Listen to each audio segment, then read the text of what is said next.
Today's session is on spiritual secrets of wealth. And today we have with us Srinivas Mulugu. Let me just give you a brief introduction about him. Srinivas Mulugu is the Vice Chairman for Sri Aurobindo Society for Telangana State. He is also a National Director for AuroYouth and of Sri Aurobindo Foundation for Integral Management, SAFM. In his corporate career, Srinivas worked for 20 years with several globally renowned companies including Nokia, Siemens and Cisco Systems. At the age of 44, he took retirement from his active career to pursue his spiritual interests. Srinivas has been associated with the Mother and Sri Aurobindo for 35 years, and he is now based in Hyderabad and conducts meditation workshops and spiritual retreats for serious seekers on the path of integral yoga. Thank you so much for being with us and doing this continuing session on money. And in the last session, we had the session on money, a slave or master. And this is going to be an extension, and rather, we are going to delve a little deeper into the spiritual secrets of wealth. And now I request Srinivas-ji to reveal these secrets to all of us. Thank you, Harshita. I will go ahead and share the presentation. You may enable the rights for sharing the screen for me. And welcome, dear friends who have all taken the time to come together on a Sunday evening. Last week, we spoke briefly about money and various aspects associated with money. And this week, we are taking this discussion further and sharing a few things amongst us about what would be a spiritual outlook towards wealth and money, and how do we conduct ourselves in such a way that our life has a meaningful and fulfilling journey where wealth becomes an integral part of it, but not necessarily the sole primary center of our life. So we'll try to take it forward from here. Can you continue in a while? I just, live is getting telecasted. Sure, I'll enable the... I'll just confirm to you once we are live. Yes. And meanwhile, you may please let me know that the screen is activated.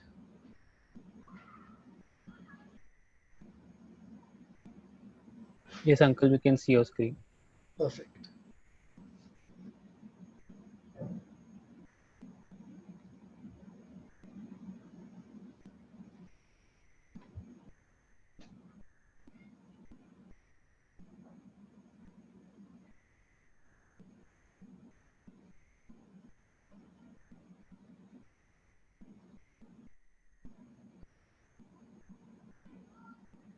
So while we are getting started on the streaming part on Facebook as well, through which many of our friends join us, let me also share with you what we will be needing you to do as a part of this session. A couple of questions will be coming up a little bit later into the discussion. These questions, you could answer them in the chat box that is there as a part of your Zoom login. And also, there will be a feedback form that will come up towards the end of the presentation part. You can do that. We are live now. Wonderful. And we will also try and have adequate amount of time for question and answers after 8:45 or so. So this will be the flow today. So once again, we begin with today's subject, the spiritual secrets of wealth. Before we talk of wealth and try and figure out what are the ways to earn it and how do we open ourselves to wealth, we have to first of all understand within our own context of life, what does wealth mean? What does wealth mean for me? Is it a means or an end? What I mean by this is acquiring wealth in itself a goal, or is wealth a subordinate element in our life to support the main pursuit of our life? What is the role of wealth for me? This is a question we all have to contemplate at some point, because many of us, and when I say many of us, I don't mean those who have joined today, but our society, globally and nationally, pursuit of wealth has become a default choice. This is what we do. We try to be productive and earn money. What is wrong with that? So, as a spiritual seeker, we have to ask ourselves, what is the role of wealth? And as we go through this presentation, not only in this question, but in other questions also, there are two kinds of answers that are there. The first answer comes directly from our mind. Of course, wealth is not the goal. None of us would ever feel that wealth is the goal. This is the spontaneous reaction. However, we have to also not just look at that mental answer, but look at perhaps how are my actions reflecting this belief? Are they reflecting this belief? Because often there is a dichotomy between the belief and behavior for many of us. Those who would say, oh, money is not important to me, if we examine our life, it's possible that 70% of my active time and energy goes acutely into the pursuit of money. Good or bad is not a judgment, but important to know where I am right now in this context. The second aspect is, what is the ethical and moral foundation of my life vis-a-vis wealth, vis-a-vis money? In other words, am I someone who has absolute clarity of black or white? Or am I someone who dwells in the gray area of mental justifications when it comes to wealth? Many of us do not want to do something that is wrong. However, when the crunch time comes, there are other justifications that come in, and mind has the capacity to justify a lot of things, amazingly contradictory to our belief systems. And yet we are somehow justifying it and remaining comfortable in that self-contradictory state. That is what humanity is. That is what being human is. So without dwelling too much on it, if I am someone who is liable to take the help of subterfuge, take the help of some kind of a mental justification to grab a little bit more, to get a little bit more, mislead, not outright horrible things, but even those kind of behaviors occasionally which make us look back and say, how did I behave that way? Then we have to work on it, because spiritual secrets are useful only if we have clarity of the purpose of life, which is point number one, and two, the unshakable ethical and moral foundation in life. I know people who have left their jobs because they just could not reconcile with the dichotomy of inner belief and outer actions. Somewhere that ethical and moral foundation, Sri Aurobindo says, that makes us the adhikari for spiritual life. In the integral yoga, ethical and moral foundation is not our destination. It is actually the kindergarten or pre-primary, they say. We have to work on that, and then comes the spiritual aspect of life and spiritual secrets of wealth. This is important to know, even though it may be obvious. Examination is necessary for us in this context. So what Sri Aurobindo says about money, we have seen this in our previous session that was exclusively on the subject of money. He says money is the visible sign of a universal force. It is available to all of us, just as air is available for breathing, water is available for drinking. The whole universe is at our disposal in these respects. Similarly, money also is a universal force that is available. Of course, there has to be a certain element of preparation to receive it. All of that we will see. But to think of money in that context itself changes the dimensions, the references in which we view money. And he also speaks about how money works on the vital and physical planes. and it is indispensable for the fullness of the outer creation, outer life. So we'll keep this in mind as we go forward.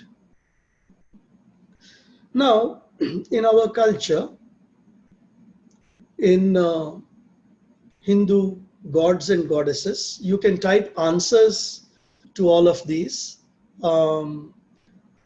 Which is the god that you are seeing right now on your screen? This is something you can answer. Can you identify this god? Have you ever seen? Probably many of you may not have seen him, because what is interesting is this god has the human as it has his vehicle. This is one representation of Kubera. Kubera is said to have a human as his vehicle. He is also shown with mongoose, and he is actually the god of money, Kuber. He is the god of money. Another question for you. Who is this goddess?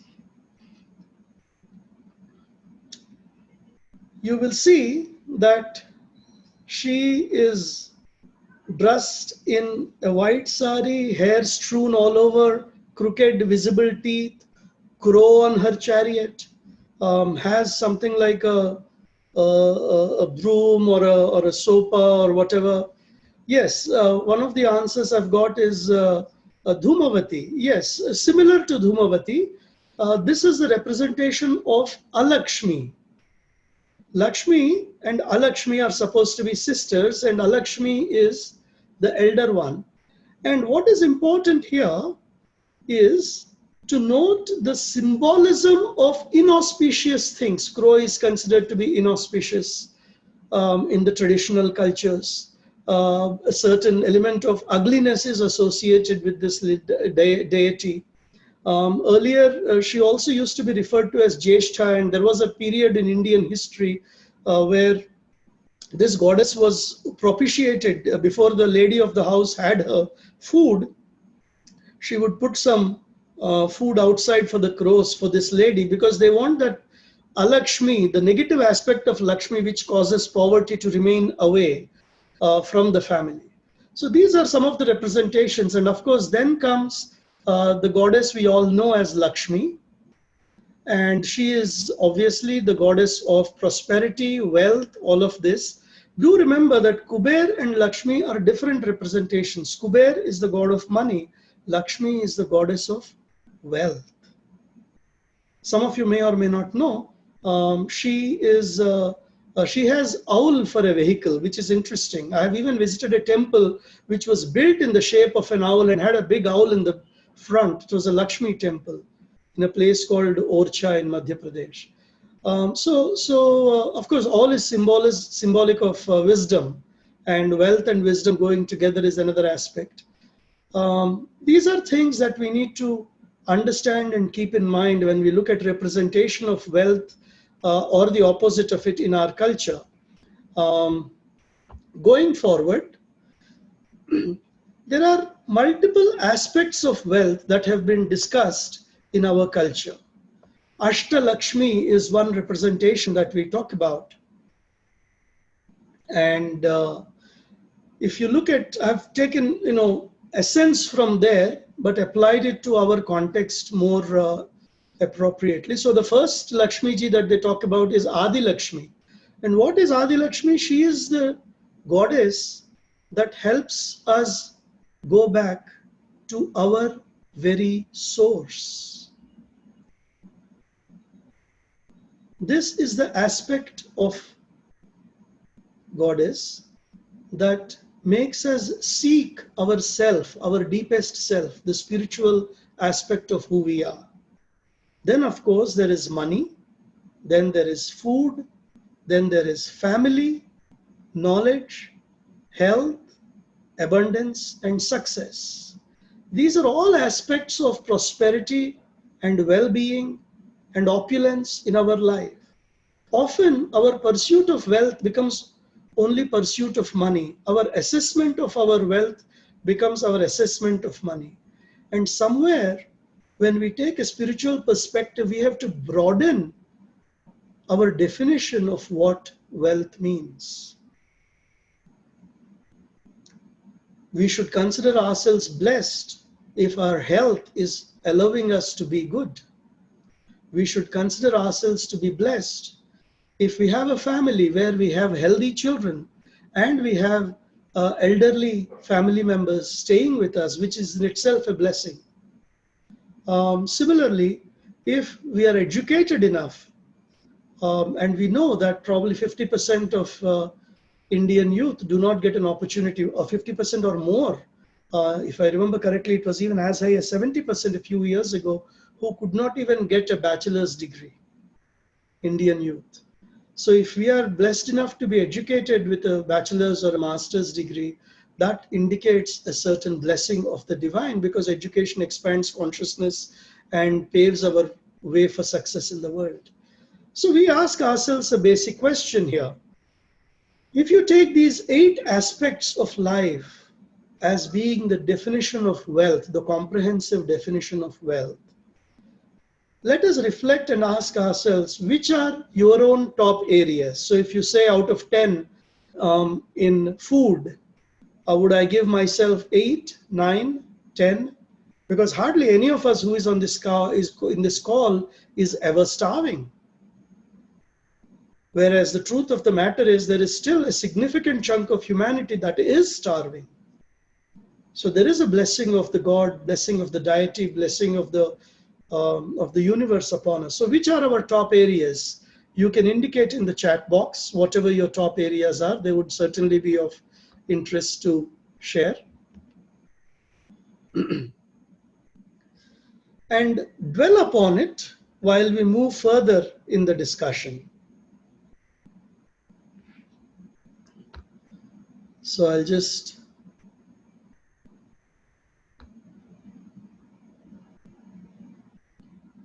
So somebody has written 8 out of 10 in some of these aspects. The top areas are almost 8 out of the, all the 8 are top areas. So we can look at what we are blessed with. And often it can be more than one, and it is more than one. Health, food, family, so many of them can be a part of it. So now let us share a little bit amongst us. How do we look at wealth when we broaden into all of these aspects? What are the secrets, spiritual secrets of wealth? We have narrowed it down to around 7. We'll take a look at them as to how do we look at wealth and how do we understand the secrets of wealth spiritually. The first thing to keep in mind is that there is an abundance of wealth in this universe. It is not a zero-sum game. What do we mean by a zero-sum game? Zero-sum game is something where if one person wins, the other person loses. The universe does not play a zero-sum game when it comes to wealth. It wants to give us as much as it can. That is the truth of the matter. There is an abundance of wealth in this universe. Yes, there are issues, there are problems, all those are there. But first thing we have to understand is there is no limitation of wealth for the universe to give me. Absolutely none. In these corona times, there are more corona stories that come around. Recently, there was a story of an elderly patient who was admitted to a hospital and went through all the ICUs, and as he was being discharged, he had tears in his eyes. And one of the medical staff there working with him on clearing whatever needs to be cleared and discharged asked him what the matter was. And he said, for this ventilator in the ICU to allow me to breathe, you have charged me 25,000 rupees per day. And I have been breathing God's free air for all these years without even thanking him or without even thinking of him. That is abundance. If we had to pay 30 rupees for every liter of water that we have consumed all our life, what would our position be? Fortunately for us, the abundance of universe is there just to be showered upon us. And that belief should become a part of who we are. For each of these secrets, the real change is when we not understand that here, oh, 7 things. No, it has to become a part of our heart, our knowledge, and then flow out in our behavior. So this is the first secret. There is no scarcity, there is only abundance in the universe. The second aspect is that there are rhythms to the wealth in the universe. There is a flow. A good time comes, and then sometimes the wealth withdraws. And by the way, those who have had the occult vision and those who have seen wealth flow in, almost as we see sunlight come, those with the vision can see it. Mother, for example, had indicated the color of wealth as being golden and sometimes deep reddish. When we look at our tradition, in Sri Suktam, it is said Hiranyavarnam Harinim. So it starts with the golden colored one, Lakshmi ji. So this is one of the things that is of interest also. And like the waves of the ocean, there is a coming and there is a going. We have to condition ourselves to it.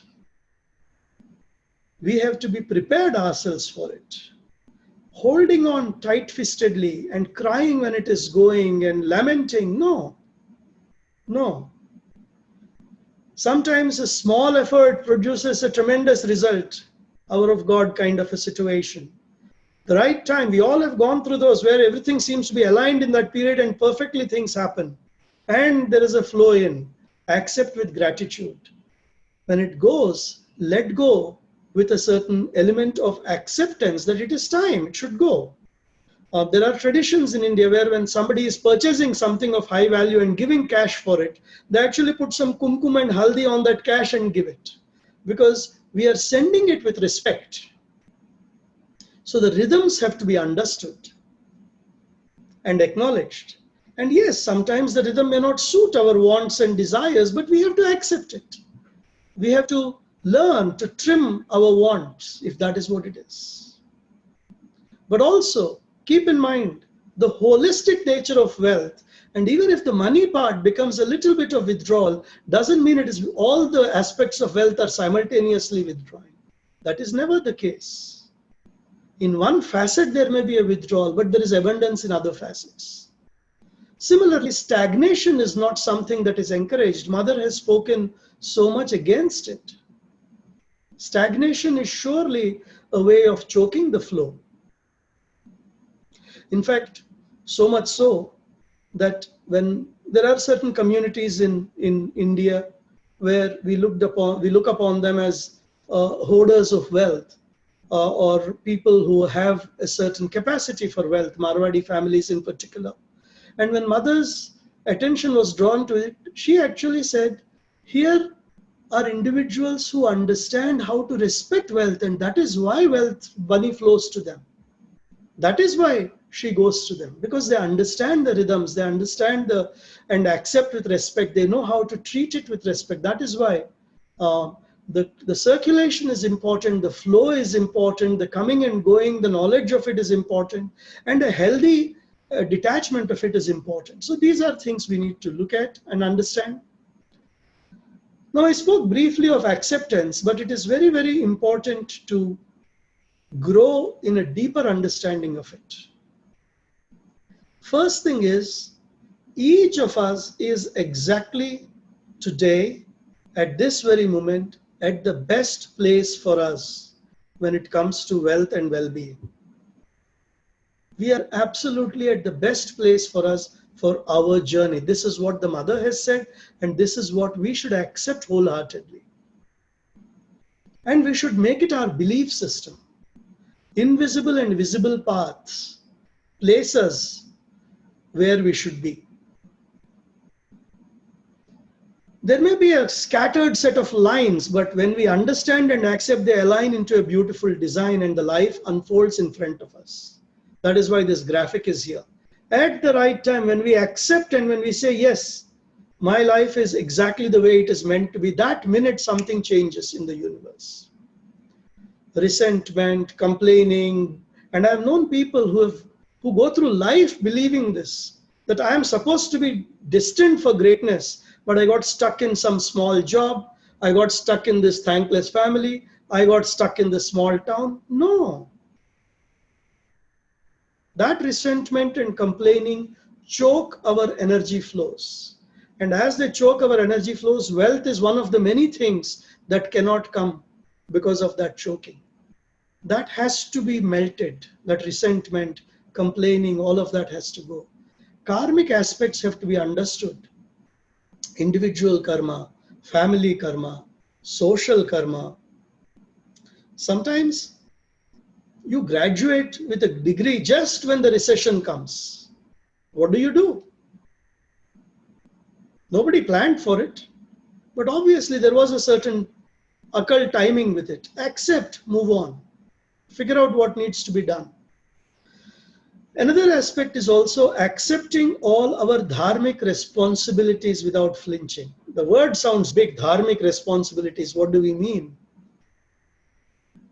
If we are to care for our elders, accepting it without brushing it off onto other siblings, which often is common in India, or even worse, but equally true, abandoning them in Brindavan or some other place, or leaving them in old age homes.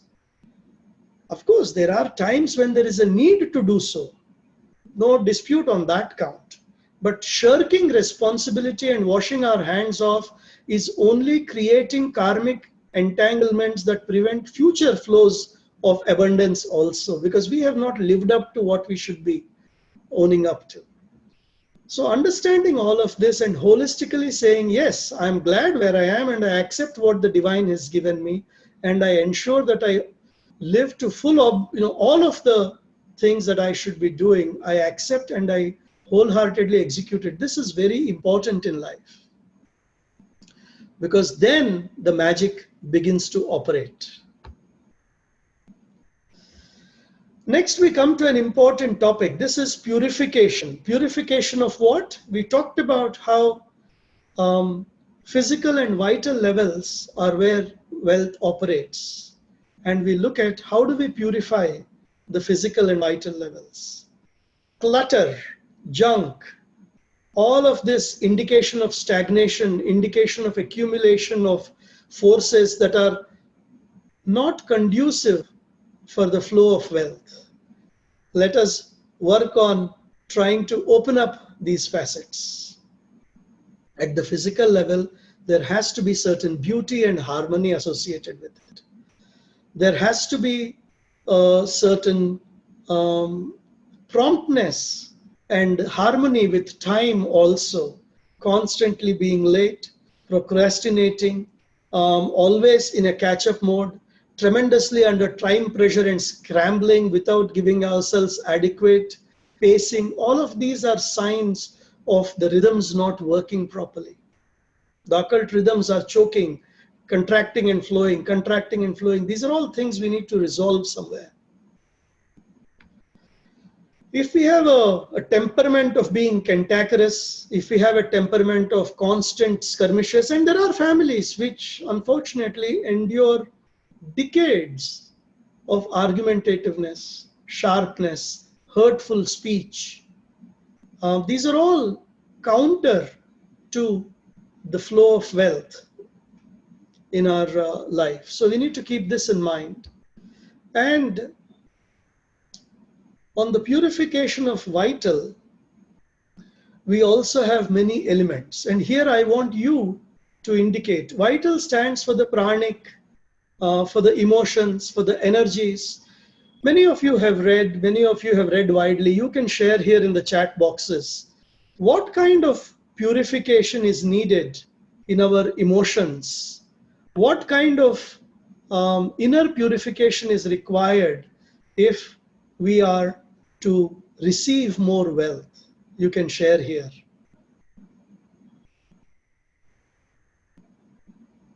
Take a couple of minutes.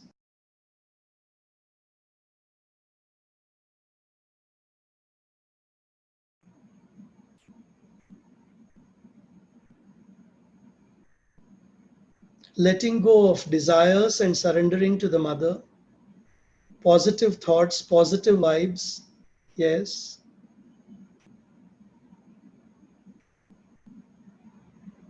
Anything else?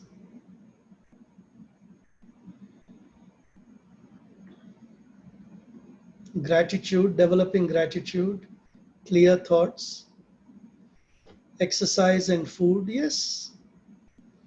So when it comes to vital purification, ego and desire are definitely among the first ones that come in the list. We have to work out a certain element of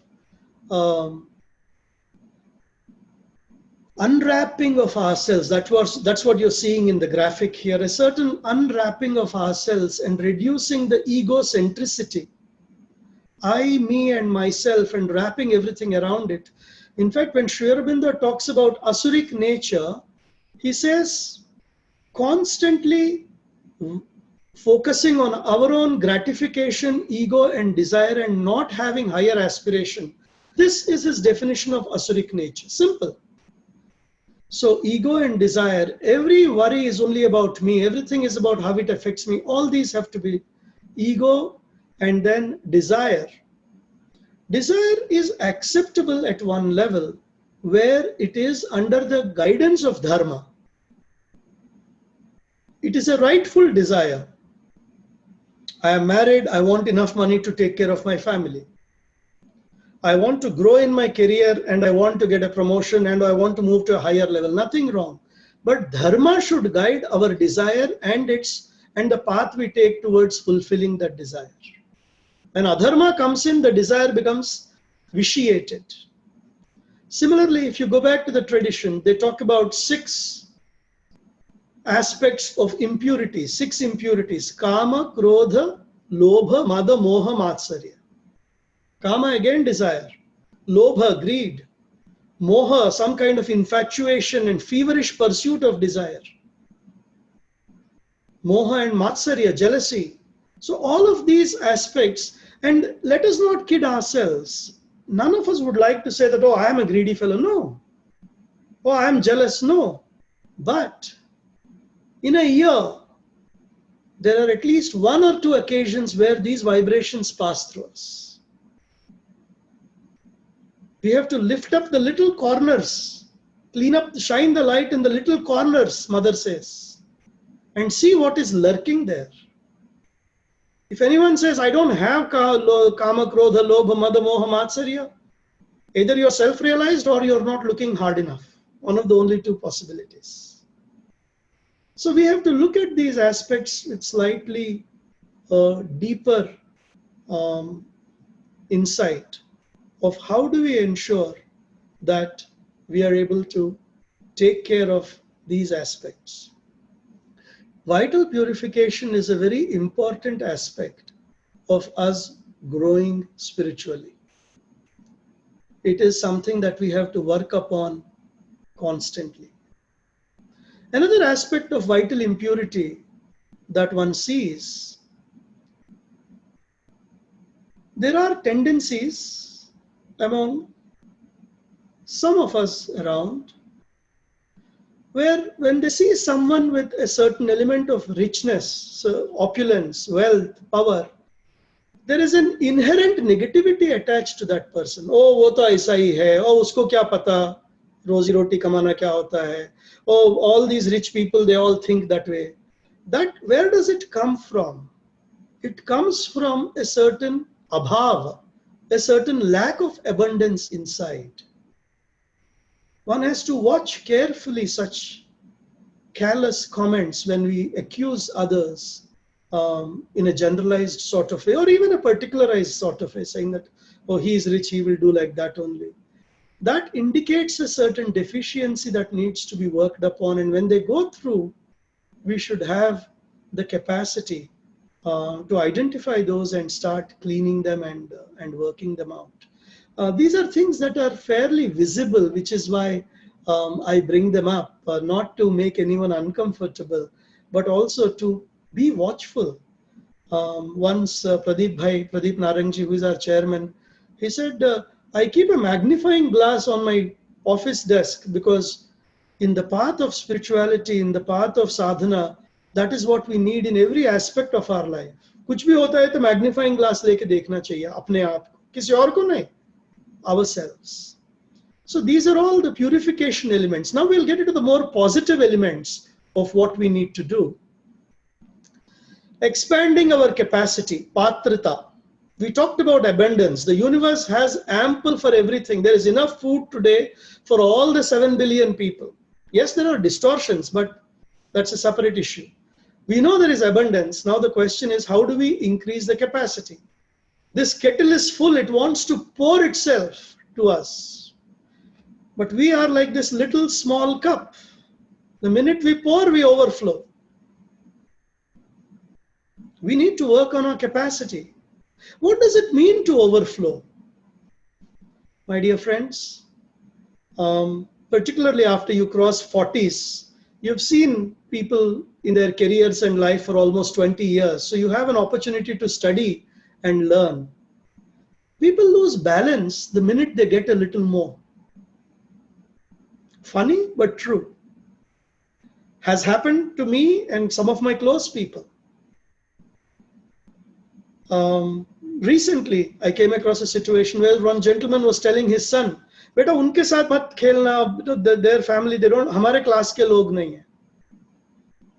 In 21st century, in this India. Similarly, a little bit of growth, which was beyond one's expectation, causes ego to bloat up and people start treating their own friends very differently. Happens. A certain arrogance comes in. And that is where it shows that we have not built our capacity. And once that arrogance comes in, what has come will gradually begin to go back because you're not able to hold it. For example, I'll give you a simple thing. Now just visualize yourself, not me or not somebody else. Through some accident, you happen to go to visit somebody and Mukesh Ambani comes there and you are introduced. Mukesh ji, hamare dost so and so hai. How will your reaction be? Will you be able to say, "Hey Mukesh, how you doing, dude?" How many of us have the capacity to do that? We can't. Or can we say, "Namaste Mukesh ji, we are doing a lot of spiritual work in AuroYouth. Why don't you give us some money?" Will we have the confidence and capacity to approach him like that with a big heart and just say comfortably what we need to say? Many of us don't. We don't have that capacity. We start sweating. We get nervous. Why? Because our own vital has not expanded enough. What we need is, you should be able to hold the whole universe inside of yourself. After all, what do the Upanishads say? Aham Brahmasmi. In my being the self, I can experience the entire universe. The Panchabhutas are in me. Akasha, Vayu, Prithvi, everything. Not just this earth, the whole galaxy is in me. Can I expand myself to that capacity? How do I do that? What will allow me to do that? How do I embrace the whole universe? This is expanding our capacity. I will just dwell a little more in detail on this because this is an extremely important aspect. Harmony and beauty when it comes to the physical aspects.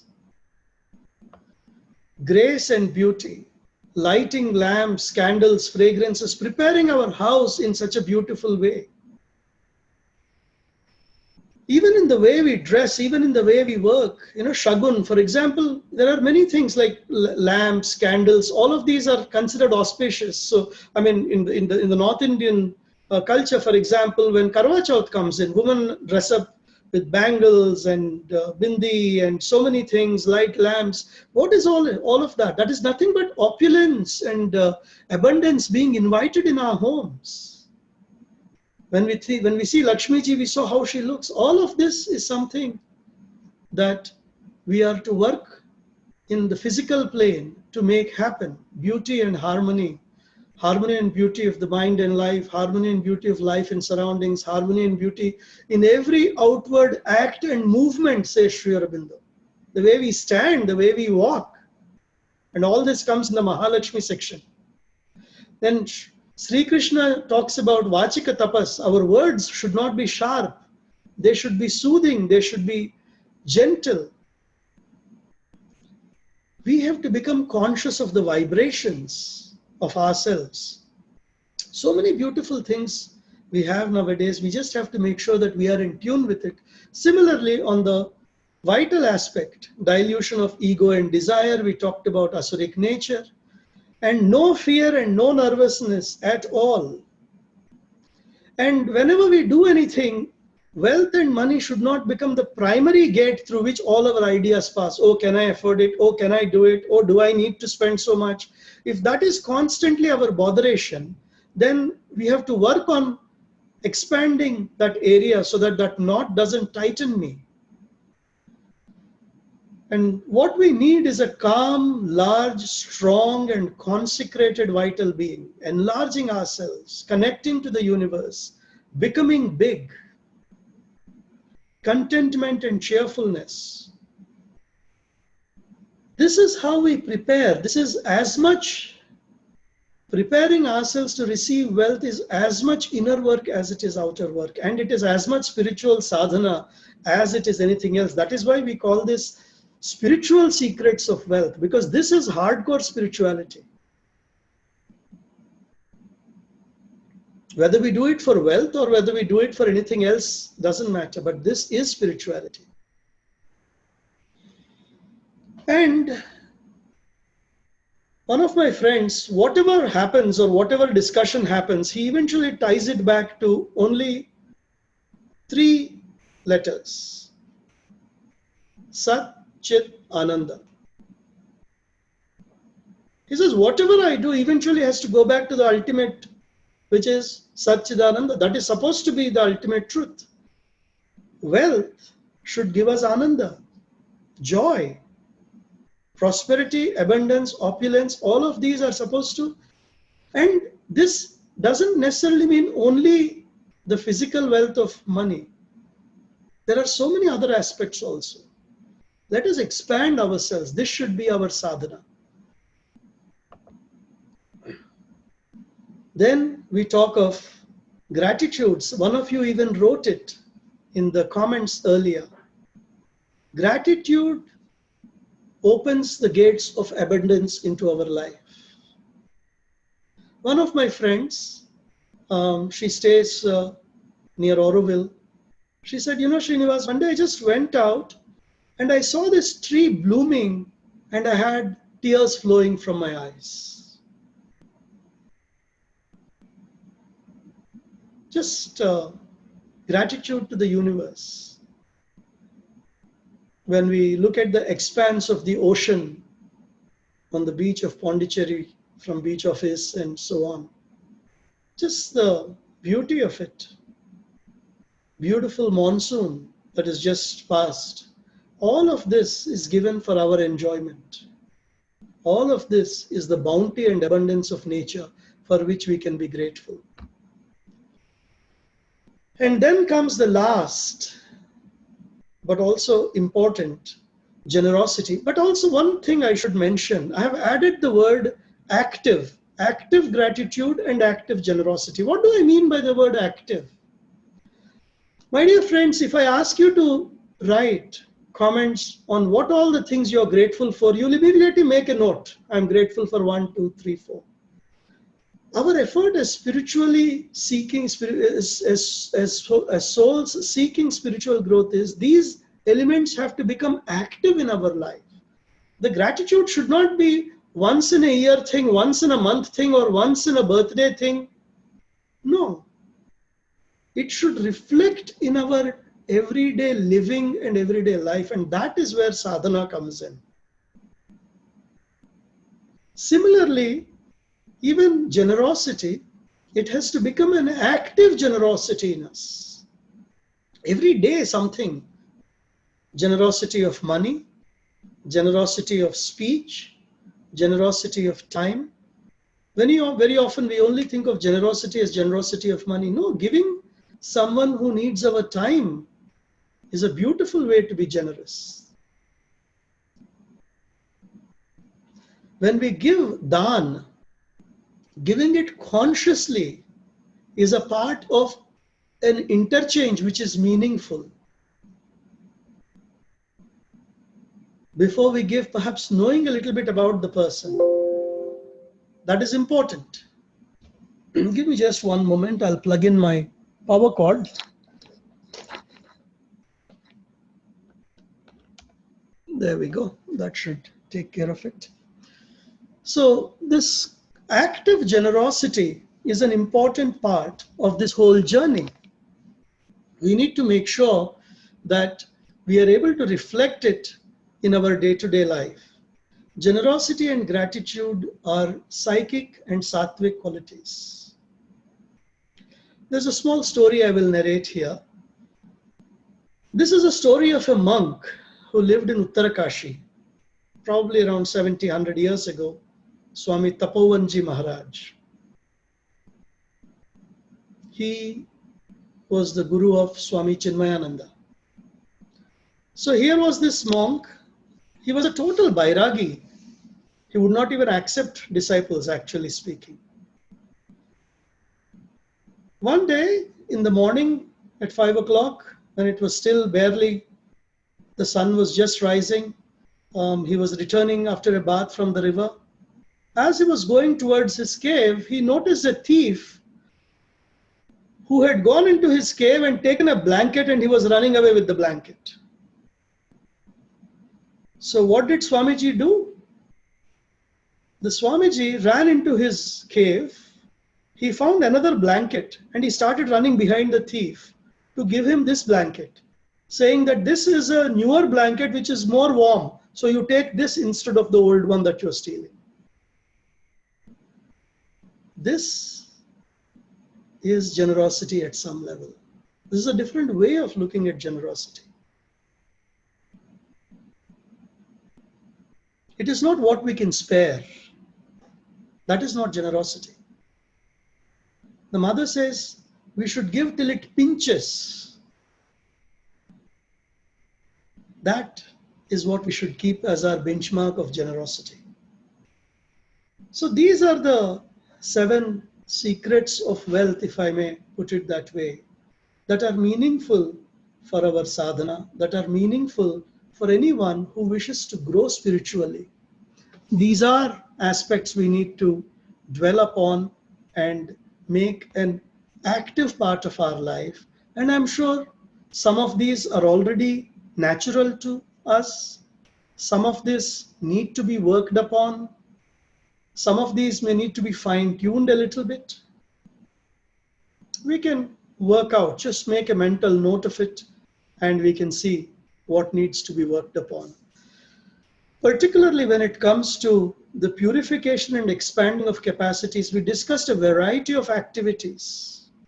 Particularly on the physical plane, we talked about so many activities we need to do. And on the vital plane also, inner changes that we need to make. So that brings me to the last comment about this presentation. Many of you may have seen this particular picture of Sri Krishna. Does any of you know this name? What is the name of this particular Krishna? Does any of you know? If you can type in the chat box if you know. There is a reason he's sitting in our presentation today.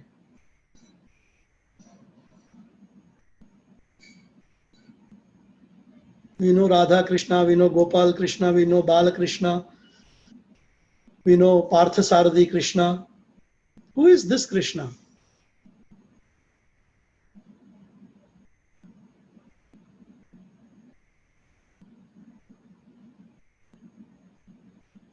Any answers?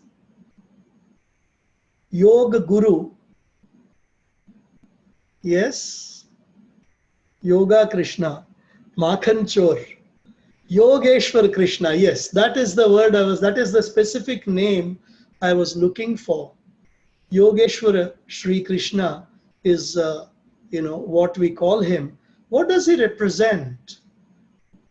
He represents opulence, wealth. Chandana Charchita Neela Kalebara Jaydeva writes, you adorn yourself with sandalwood paste, you have this tulasi garland, you have the peacock feather, and you are dressed in all sorts of regality. But he is in the posture of a yogi. This is what is in some way integral yoga. Wealth is something we have to win back for the divine, says Sri Aurobindo unequivocally. We are not going to be guilty of wealth. We are not going to be, having any kind of restrictions on wealth. We seek abundance, we want abundance because our Guru says we have to win it back for the divine. And that is what we are all aspiring for. We all want to be Yogeshwars in that way, having opulence outside, but detachment and focused on spiritual growth inside. So my friends, we are at 8:53. We will stop here now.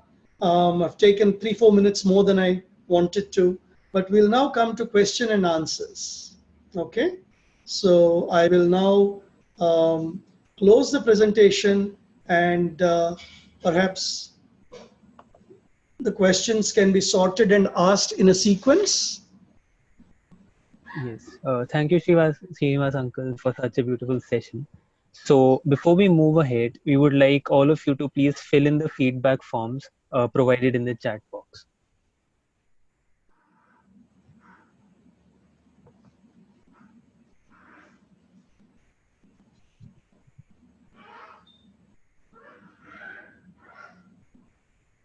Do take the time for the feedback forms, because your input helps us structure these sessions and approach the right speakers and bring in on topics of interest to all of you week after week.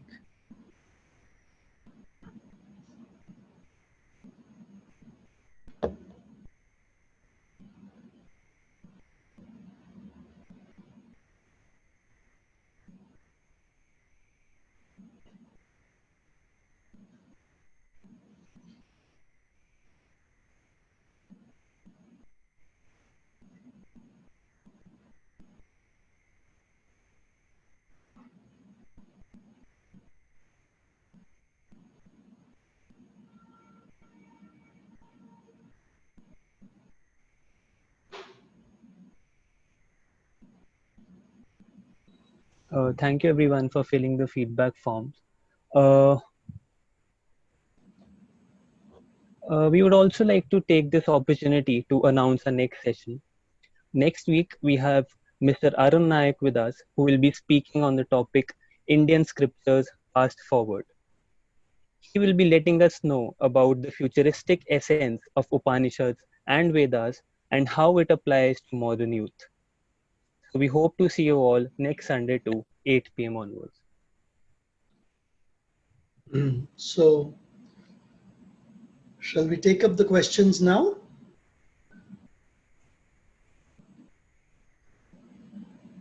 Yes, uncle. So the first question that we have is from Darpan, who asks, like, can we get some clarity on what exactly wealth is? Can we get some clarity on what exactly wealth is? Well, we discussed it a little bit in detail in the beginning, so I will just summarize what has been said about it. In our approach towards life, we look at all aspects of life that come together to make our life meaningful as wealth. All aspects of life that help us make our life meaningful. It could be education, it could be money, It could be social interactions which are positive in nature. It could be our own family. It could be our health. Tan, man, dhan, one of my friends is fond of saying, Tan, man, dhan. We should have all the three in good balance. Our body should be good, in a healthy condition. Our mind should be there in a very poised and calm way. And we, of course, need money. So all of these things that come together to make our life meaningful is wealth. And that is what we have to keep in mind when we talk of our integral approach towards life. All of these that come together to have a happy life, that is our wealth. Thank you, Uncle, for that answer. So next question is, can you please throw some light on what the mother has said about charity? Mother has talked about, Mother and Sri Aurobindo. Generally, I will talk about the philosophy with which we approach it. Two aspects. One is that on one side, Sri Aurobindo wasn't particularly keen on taking up what was considered quote unquote social service as a part of spiritual journey.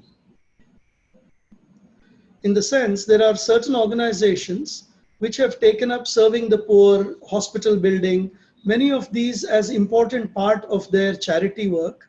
Mother and Sri Aurobindo did not subscribe to it in a very strong manner. Their approach has been that the real work of sadhana that many of us have has to be done in a way that allows us to grow spiritually, that allows us to ensure that our resources are used towards the development of an integral personality and a spiritually evolved society. Having said that, helping those in need from time to time, offering what we can from time to time, has always been a part of even our approach and our philosophy.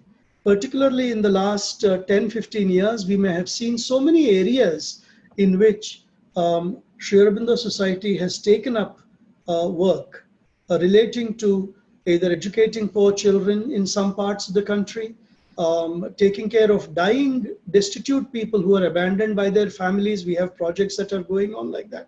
So there are other avenues of charity which we have explored, but our eye is very clear. This is to help people within that domain, but we don't confuse it with spiritual work. We consider it as charity, and we do it where it is absolutely necessary. For example, the Rudrapur branch is doing good work with young children. Vijayanagaram branch educated many below poverty line girls. So I'm familiar with several initiatives that we have taken up in that respect. Sure, so the next question is from Narasimha-ji. How can we stop relationships in our family from getting disturbed by money? It is always a journey that we need to go through. Two aspects. One is that acceptance is a big part of everything when it comes to family. There is a need to be able to wholeheartedly accept it. One has to make adequate amount of effort to build harmony. One has to ensure that one is doing one's complete best to help in the harmony part. At the same time, one has to develop a certain inner protective layer that does not consume us into the karmic dynamics of the family. There has to be that inner distance and detachment. Sometimes it is very difficult, and it is not very uncommon also, surprisingly. Please do remember this. There are many families in which one or two individuals are spiritual seekers and most of the others are not, or the husband or the wife is a spiritual seeker, the other spouse is not. And there is always this difficulty. One has to keep that inner detachment, yet accept one's responsibility, and praying to the mother and mother's light to protect us, to harmonize us, invoking peace and light. These are some of the methods. And we should keep our our own emotions under check when these things happen. Sometimes a certain physical distance can help. If needed, that needs to be adopted, it needs to be adopted. Sure. So Biswa Ranjanji has a question. How to win back the money or wealth for the divine? The best way is to increase our capacity. Purification and capacity building are the two core elements for winning wealth back to the divine. Whatever we can purify in ourselves, whatever we can expand our capacity, all of this will help. Meanwhile, we also have to be very, very careful about how we spend our own wealth and our own money, because our spending money actually creates vibrations of the flow. These channels of spending have to be pure, have to be correct. They should be dharmic, not adharmic. As we go closer and closer to that, wealth will flow as it is meant to flow. This is how we offer. For example, another approach that I have seen people do is a certain amount of offering every year goes to the spiritual work. It is given, not spiritual work relating to me, but general spiritual work. A small percentage of our wealth can be given away on a methodical spiritual, disciplined way to spiritual work. This opens channels for more wealth to come towards the divine work.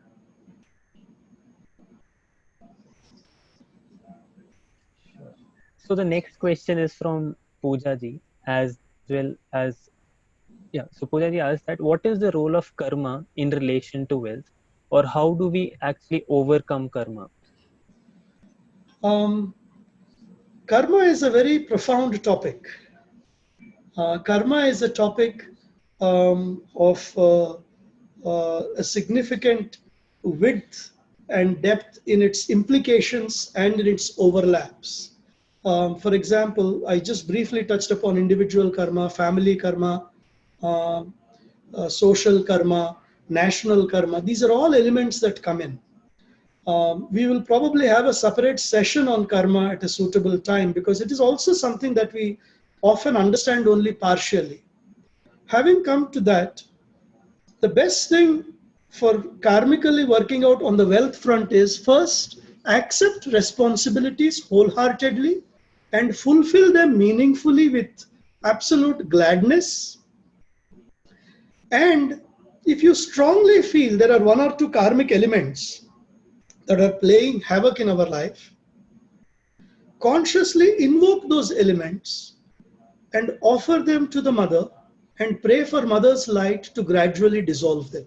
It is a very powerful way. One can write in a letter and leave it at her photograph, or one can consciously sit in front of the mother, concentrate, invoke her presence, and then bring up these things in one's consciousness and open them to mother's light.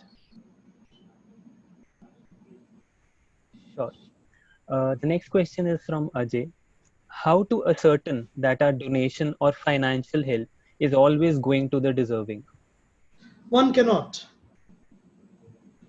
One cannot assure that one's wealth and money or charity or donation goes 100% to the right place. However, there are two things I will mention here.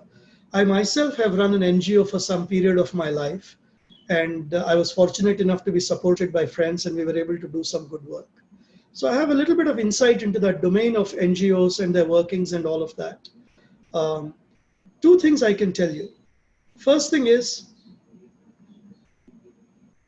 if you are able to physically do something for someone in terms of charity, that is the best offering. But 80% of us don't have that time, so we depend on other people. In that context, the moment we offer, after doing our due diligence, obviously we do our due diligence, the moment we offer, our patrata ends there. We have offered it to the divine. What happens beyond that is not something we should be excessively concerned about, or more importantly, if something goes wrong later, it is important not to blame ourselves, because हमारी पात्रता तब तक है जहां तक हम offer कर रहे हैं. उसके बाद let it flow. And if it's the wrong choice once, it's okay. We'll find the right choice the next time.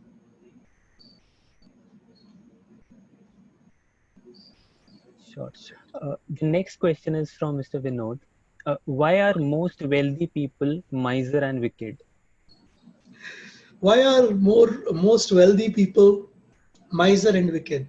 It is good that this question has come, because this is a very prevalent notion, and that is the reason I even touched upon briefly in the purification aspect of the vital. There are 4 or 5 things I will share with you. Some probably appropriate and some bordering on not so appropriate for a public discourse, but anyway. Each of us comes into this life with our own capacities, with our own karma and our own positivities and our own, some aspects open and some aspects not so open. Now imagine someone who has come into this life with a big opening on the wealth side, but not such a big opening on the spiritual side, or a harsh karmic linkage. So I have a lot of wealth this life because I have done some good deeds in the past, but my opening on the spiritual side is not much and my vital is not yet purified. So naturally, I tend to use it in a way which other people may consider to be sin. Whereas, what is wrong in enjoying one's wealth? Everybody is doing it. That is how most people look at it. So this is one aspect where somebody can condemn the wealthy person as being not ethical or moral. The second aspect is, this generalization is not completely accurate. There are many, many rich people and many, many wealthy people who have done a lot of good, often without even mentioning their name. Many people. I don't have time to give examples, but there are very moving examples. I'll just simplify it. One particular guru was trying to find a place in Chennai, and his disciples, the guru was in some other place, or maybe Rishikesh, or maybe later on even Switzerland, but his disciples went around looking for a place in Chennai for some time, and they could not find it, so they reported back to the guru. They said, you do one thing, go and meet the famous singer M.S. Subbalakshmi-ji. So the disciples went. They said, Amma, this is the situation. My guru asked me to come and meet you. She looked at them and said, okay, you do one thing. Come next week on Saturday and meet me. So the next Saturday, these people went to her and she gave the key to the house to these people and took her bags and went away. She said, this house is your guru's ashram. So there are people who give like that without even thinking twice. There are people who offer. Many times we don't even know. So the generalization is inaccurate, and we need to let go of such generalizations is the other thing I would say. Yeah. So the next question is again from Narasimha-ji. How can we balance money in life between spending and earning? By what way one should earn money in business? The approach that Mother has encouraged about business is very interesting. In fact, on a personal note, I come from Hyderabad. I'm based in Hyderabad and I'm associated with the Sri Aurobindo Society branch here. Our chairman, Sri Premchandarji, wrote a letter to the mother when he was in his 20s. He said, dear mother, I would like to do business, but many people say that business cannot be done honestly. What should I do? Mother categorically wrote back saying that business can be done honestly, and then Premchandarji went on to establish his own business and he was quite successful in that way. This is one aspect. The second aspect is there was once an ashram department which charged a certain amount to a client to do a particular job. And they had estimated some profit margin also. Everything went well. Actually, everything went better than what they had expected, and their profit margin, instead of maybe being a 10 or 20%, ended up being 40% or 50%. They went to the mother. They said, Mother, we thought we'll make 20% profit. We actually made 40 or 50%. Mother said, well, if we have what we need, return what is excess. So a spiritual way of looking at business is very different than a capitalist way of looking at business. One can do business ethically. One can earn ethically. Let us keep that part in mind. The ethical and moral foundation has to be very strong for spiritual growth, because one of the questions that I also saw scrolling by is, what is the purpose of life? In fact, the question for us should be, what is the goal of my life? If my goal is for self-realization, if my goal is for spiritual growth, then wealth and money is only 25% of my life. So much other things should be there. I should be spending time on sadhana. I should be spending time on so many other things. So the wealth should become a secondary aspect, and our primary aspect should be something different, which is, what is my higher goal? Sure. So next question is from Ankita. Could you throw some light on the money earned from stock trading? Since one person earning money results from another losing it, so does it mean that stock trading isn't a good way to earn money for the spiritual perspective? A very interesting question. Very interesting and very relevant question, particularly when the stock markets have been going crazy in the last 8 months. Absolutely going crazy all over the world in the last 8 months. There are, again, 2-3 aspects to this. No straight answer, but I'll try to give you the data that is with me, and then you can look at how to apply it. Mother has said that money and wealth should be used for growth. So if you're using your money to create a company, or if a company is growing into an IPO, you're contributing money, you're founding a company and taking it public, all this is a part of the universal growth. All this is a part of expansion. All this is a part of ensuring that things are moving. The money is twirling and circling. It is like that snowball, we need to set into motion for the money to flow, to grow. So in this respect, there is no confusion. It's absolutely fine, and we should do it. The second aspect is stock trading.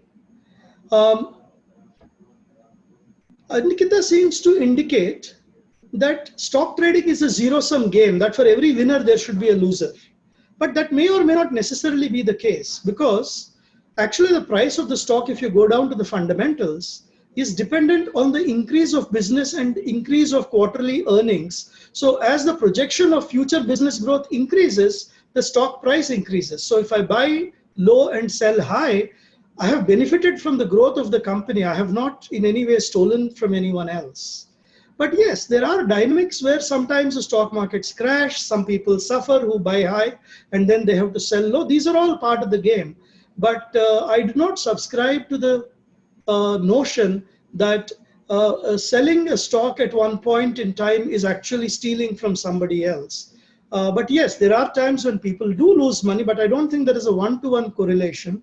And also the mother's definition of establishing a business and growing doesn't subscribe to the secondary purchase and sales that go on once the stock is issued. That's a little bit of a technical detail, but one can keep it in mind. So nothing unhealthy or unholy about making money in the stock market. And when the intent is clear, when the intent is to invest and grow one's wealth and productively contribute to a company by buying its shares, there's nothing inherently evil or wrong about it. There are other things which are inherently evil and wrong, by the way, which is, for example, insider trading. It is illegal and it is terribly wrong. Insider trading is when you get company information before it is public, and then you try to cheat the system when you know they're going to announce bonanza and you're going to buy it. These things are unhealthy in stock trading business, and one shouldn't go there. Similarly, futures and options, and those are other things we will not get into now. Thank you for answering that so beautifully. So we'll be picking up the last question for our session today, which is from Radhika, who asked that when seeing others who are in poverty, why does it bring guilt more than gratitude? When getting money from parents, why doesn't it feel comfortable enough?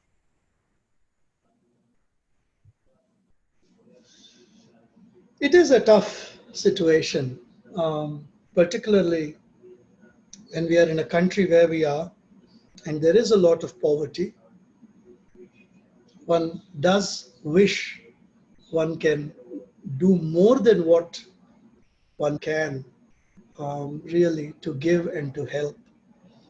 Somewhere along the way, it is a part of our time-space situation, time-space social situation that we are in today.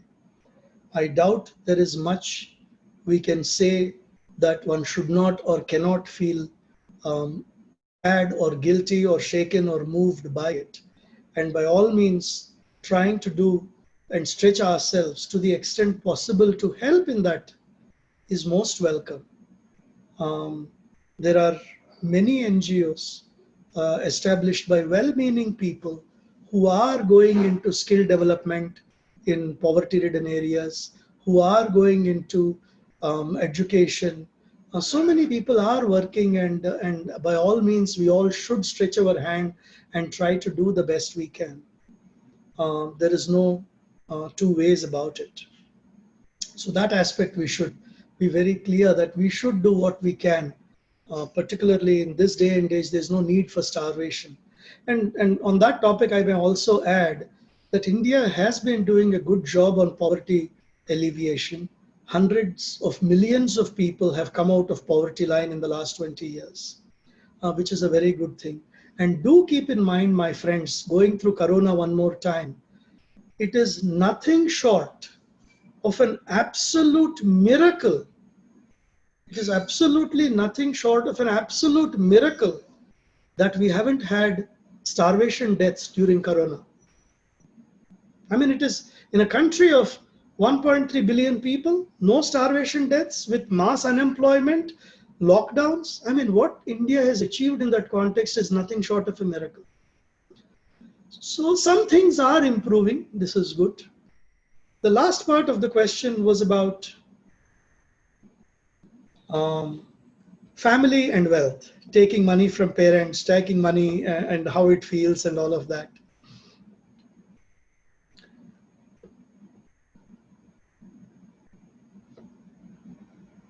I will share a few things which may sound too traditional for the present youth, but they are still relevant.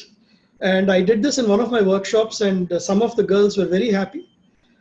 We are all a part of a certain space-time context, social context, and we follow that dharma of this yuga dharma, So if something is said, you have to do this, you do this. So elderly, parents need to be taken care of by children. Nothing, absolutely we accept it and we do it. Similarly, college-going youngsters today take pocket money from their parents. This is the yuga dharma, absolutely nothing to be shy about, as long as it is meaningful. Take the money, go for it, nothing wrong. And I also say, among brothers and sisters, the karmic obligation that is defined in this way is the brothers towards the sisters. So if you're a brother and you're doing very well, be generous to your sister. She is considered the Lakshmi of your house. And when I said this in one of my sessions, in the next break, the sisters started calling up their brothers. Okay, please don't do that. that is not the intent. And symbolically, you see this during Raksha Bandhan also. That the brother is, giving certain gifts to the sister and all of that.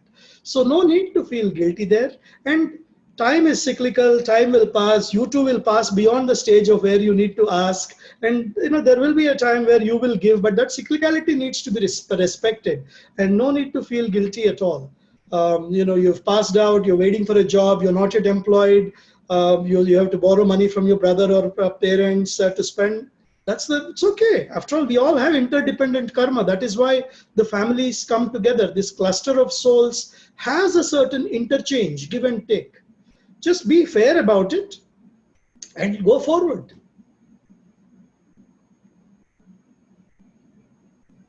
Thank you, Uncle, for that. So I would request Ankita ji to please unmute yourself and continue your question.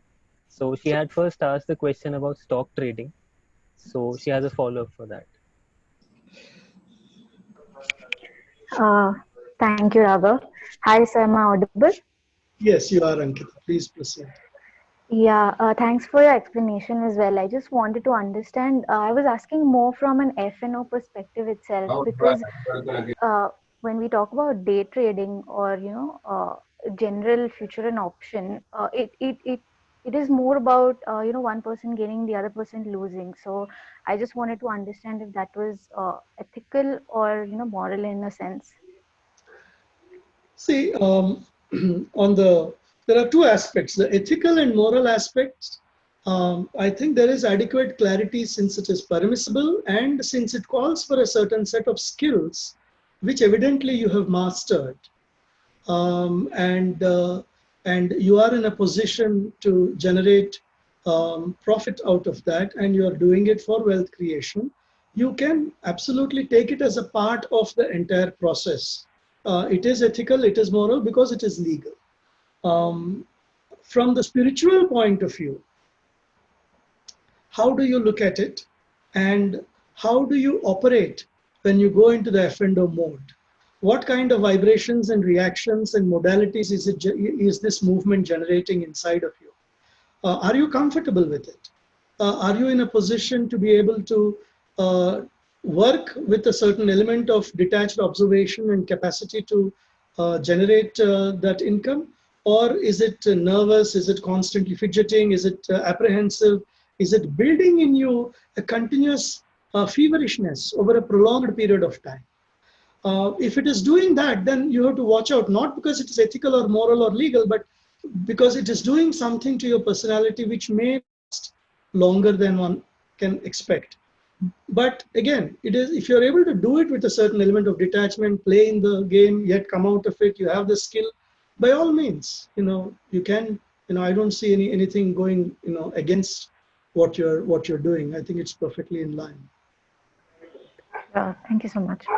Currently, it is more stress, but then yeah, I mean, I would work on that then. Yeah. Just keep a balance, ensure that there is a certain element of inward equanimity. And it is a skill that is being applied in a legal way, in a fair way, in a market that is accepted all around the world as one of the financial instruments and one of the financial approaches towards wealth creation. So you can certainly continue with it. And actually, it is a skill. So if you're mastering it, all the more. Sure, thank you.